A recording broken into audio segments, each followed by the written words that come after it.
মেয়াদবিহীন internet চালুর চিন্তা করছে উপদেষ্টা নাহিদ। জনগণের চাহিদার কথা বিবেচনা করে মেয়াদবিহীন ইন্টারনেট প্যাকেজ চালুর জন্য বাংলালিংক প্রতিনিধিদের তাগিদ দিয়েছেন ডাক, টেলিযোগাযোগ ও তথ্য প্রযুক্তি মন্ত্রণালয় এবং তথ্য সম্প্রচার মন্ত্রণালয়ের উপদেষ্টা মোহাম্মদ নাহিদ ইসলাম। বুধবার 18 সেপ্টেম্বর ডাক ও টেলিযোগাযোগ বিভাগের অফিস কক্ষে উপদেষ্টার সঙ্গে বাংলালিংক প্রতিনিধি দল সাক্ষাৎ করতে এলে উপদেষ্টা কথা বলেন। নাহিদ ইসলাম বলেন, তরুণ প্রজন্মের চাহিদার কথা বিবেচনা করে ইন্টারনেটের মূল্য কমানোর পাশাপাশি সব মোবাইল অপারেটরদের মেয়াদবিহীন ইন্টারনেট প্যাকেজ চালুর চেষ্টা করতে হবে।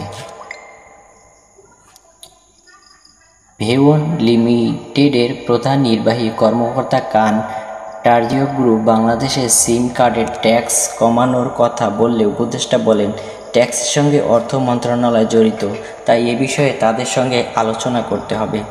বাংলালিংকের chief legal officer Zaharat Adib Chowdhury streaming application ট্রফির ব্যবহারে বিভিন্ন বাধার কথা উল্লেখ করলে উপদেষ্টা বলেন, বিষয়টি খতিয়ে দেখা হবে। বাংলাদেশে বিনিয়োগের আগ্রহ প্রকাশ করেন কান টার্জিওগ্লু।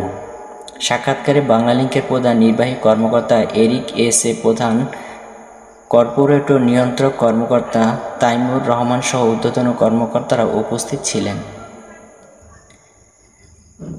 ইন্টারনেটের মেয়াদ দীর্ঘদিন থাকবে, এই চাহিদা বাংলাদেশের সকল জনগণের।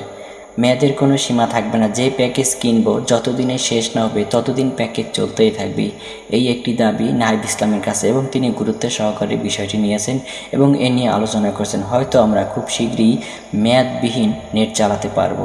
সকলে সে কামনাই করছি। ভালো থাকবেন সবাই।